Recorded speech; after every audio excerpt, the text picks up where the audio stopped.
بسم اللہ الرحمن الرحیم۔ السلام علیکم دوستو۔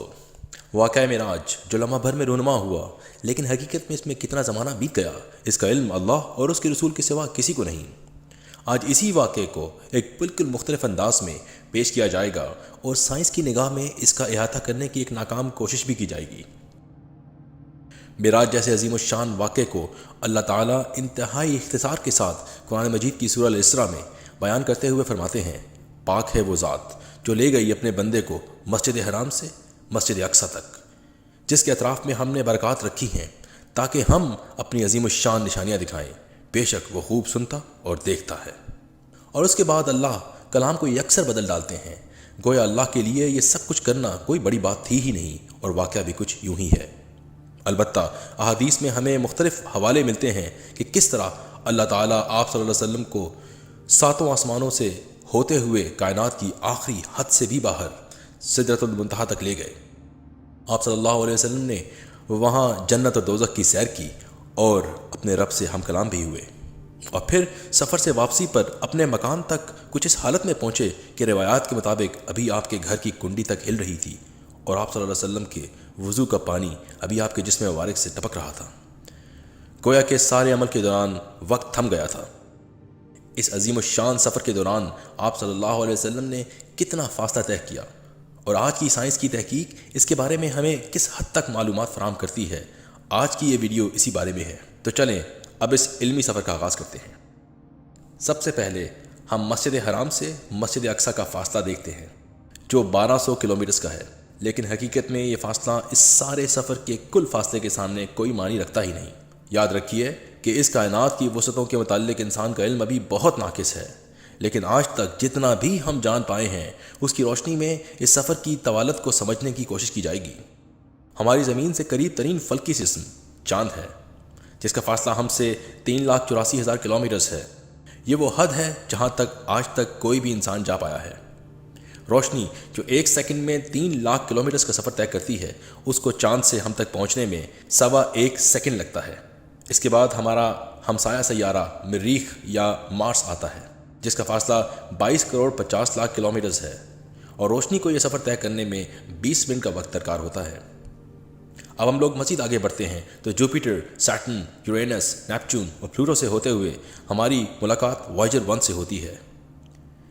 یہ دنیا سے دور ترین مین میڈ سیٹلائٹ ہے، جس کو 1977 میں آج سے 44 ایئرز پہلے امریکہ نے لانچ کیا تھا، اور یہ مسلسل اس وقت سے زمین سے دور جا رہا ہے۔ یہ صرف 1 سیکنڈ میں 17 کلومیٹرز کا سفر طے کرتا ہے، اور اب تک زمین سے 23 ارب کلومیٹرز دور جا چکا ہے۔ اس کے باوجود اس کو صرف اس سولر سسٹم کی گریویٹیشنل باؤنڈریز، جسے اوورٹ کلاؤڈ کے نام سے جانا جاتا ہے، سے باہر نکلنے کے لیے مزید 30,000 سال لگیں گے۔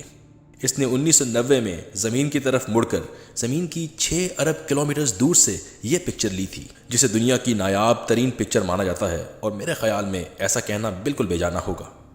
اب ہم کائنات کی ان حدوں کو چھونے والے ہیں جہاں پر کلومیٹرز کا سکیل کم پڑ جاتا ہے، اس لیے ایک اسپیشل سکیل جسے لائٹ ایئرز کہا جاتا ہے اس کا استعمال کیا جاتا ہے۔ ایک لائٹ ایئر وہ فاصلہ ہوتا ہے جو روشنی 1 سال میں طے کرتی ہے، یعنی 9.46 ٹریلین کلومیٹرز یا 9,460 ارب کلومیٹرز۔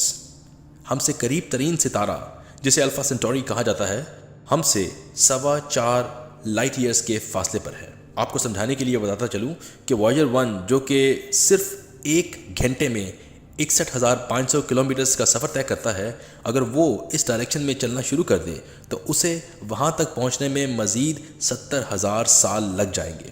اس کو مزید آسان انداز میں سمجھانے کے لیے جان لیجئے کہ اگر آپ اپنی کار میں 100 کلومیٹر پر آور کی رفتار سے ٹریول کرتے ہوئے اس ستارے کی طرف جانے کی کوشش کریں تو آپ کو اس کائنات کی موجودہ عمر، جو کہ 14.5 ارب سال کے برابر ہے، سے بھی 6 گنا مزید وقت درکار ہوگا، اور یہ صرف قریب ترین ستارے کی دوری کا عالم ہے نا حیران کر دینے والا سکیل؟ لیکن ابھی تو ہمارے سفر کا صرف آغاز ہے۔ میرے سفر میں اپنے رب کے کمالات کو جانتے جائیے اور اپنے نبی صلی اللہ علیہ وسلم کی شان کو سمجھتے جائیے کہ ہم اب مزید آگے بڑھنے والے ہیں۔ صرف ہماری گیلیکسی جسے ہم ملکی وے کے نام سے جانتے ہیں، اس کا اینڈ ٹو اینڈ فاصلہ 1 لاکھ لائٹ ایئرز کے برابر ہے، جو اگر میں کلومیٹرز میں لکھوں تو کچھ 9.5 لاکھ ٹریلین کلومیٹرز ہوگا، جبکہ 1 ٹریلین 1000 ارب کے برابر ہوتا ہے۔ صرف ہماری گیلیکسی میں ایک رف اندازے کے مطابق 100 ارب ستارے اور اتنے ہی سیارے موجود ہیں، جبکہ ہم اپنی آنکھ سے اپنی گیلیکسی کا صرف ایک بہت چھوٹا سا حصہ ہی دیکھ پاتے ہیں، جو کہ بس اتنا سا ہے، اور اس میں بھی صرف چند ہی ستاروں کو۔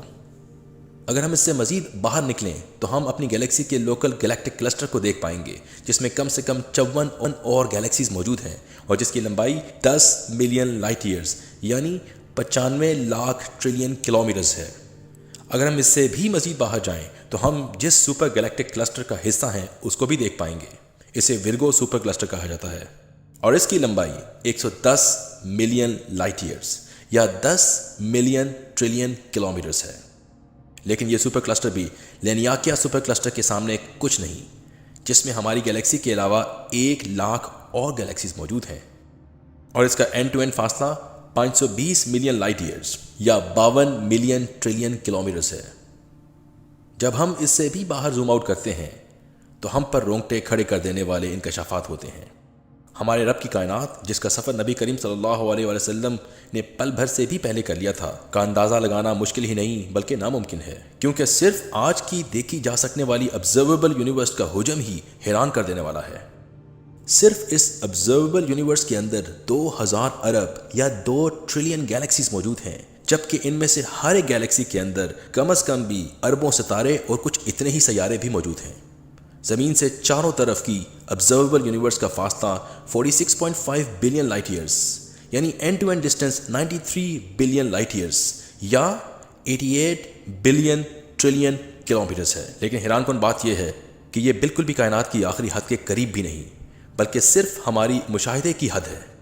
یہ بات یاد رہے کہ کائنات ہماری آبزرویبل یونیورس سے کئی گنا بڑی ہے، اور آبزرویبل یونیورس کی حد وہاں تک ہے جہاں سے روشنی آج تک زمین پر پہنچ پائی ہے، جبکہ کائنات کی عمر کا اندازہ 14.5 ارب سال ہے۔ اس میں خاص بات یہ ہے کہ کائنات مسلسل پھیل رہی ہے، اور کائنات کے بیشتر حصے کی روشنی نہ تو آج تک زمین تک پہنچ پائی ہے اور نہ ہی آئندہ کبھی بھی پہنچ پائے گی۔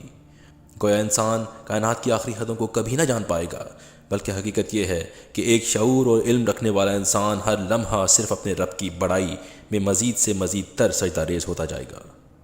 ایک تھیوری جسے تھیوری آف کاسمک انفلیشن کہا جاتا ہے کے اندازے کے مطابق اس کائنات کا کل حجم ہماری آبزرویبل یونیورس سے 156 ٹریلین ٹائم بڑا ہے، اور آپ کے لیے بتاتا چلوں کہ یہ 156 ٹریلین کا مطلب 15 بلین ٹریلین ہوتا ہے، جبکہ آبزرویبل یونیورس کا کل سائز 93 بلین لائٹ ایئرس ہے۔ تو اس طرح سے اس تھیوری کے مطابق کائنات کا کل حجم 13.2 ملین ٹریلین کلومیٹرز ہے، اور یہ بھی صرف اس مغرور انسان کے آج تک کے علم کے بھی اندازے کی حد ہے۔ اس کے بعد کائنات کے مزید وسعتوں کے بارے میں آج تک کا انسان کچھ نہیں جانتا، اور اس کی عقل اس علم کا احاطہ کرنے سے بھی قاصر ہے۔ یہ یاد رہے کہ کائنات کی وسعتوں کے بارے میں آج تک کی سب ریسرچ بیشتر کسی مشاہداتی علم سے زیادہ مشاہداتی اندازے پر مبنی ہے، اور وہ بھی صرف پہلے آسمان کی وسعتوں کی بھی ایک بہت ہی مختصر حصے تک۔ اس آسمان سے آگے کے 6 آسمان کی حیت کیا ہے، ان کے فاصلے کتنے ہیں، وہ جگہ کیسی ہے، ان سب سوالوں کے جوابات آج کے انسان یا شاید کسی بھی وقت کا انسان کبھی نہ جان پائے۔ اور میرے نبی صلی اللہ علیہ وسلم کو اللہ نے وہ عزت اور مقام عطا فرمایا کہ جن فاصلوں کا احاطہ انسانی عقل تک نہیں کر سکتی، اللہ نے ان سب مقامات کی سیر کروا ڈالی۔ یقیناً کائنات کا یہ سب نظام میرے اللہ نے بے وجہ پیدا نہیں کیا، بلکہ اپنی بڑائی دکھانے اور انسان کو اس کی اوقات یاد دلانے کے لیے پیدا کیا ہے، تاکہ کوئی شخص اللہ کے حضور قیامت کے دن کھڑے ہو کر یہ نہ کہہ سکے کہ اے اللہ، ہم تجھے کیسے مانتے اور تجھے کیسے پہچانتے جبکہ تو نظر ہی نہیں آتا تھا۔ اللہ کا جواب وہی ہوگا جو اللہ نے قرآن میں دے رکھا ہے۔ کیا اللہ نے تمہیں آنکھیں نہ دی تھیں کہ جن سے تم دیکھتے، اور کیا اس نے دل اور عقل نہ دی تھی کہ جسے تم سوچتے؟ اللہ سے دعا ہے کہ اللہ ہمیں ہمارے حقیقی مقصد تک رہنمائی عطا فرمائے، آمین۔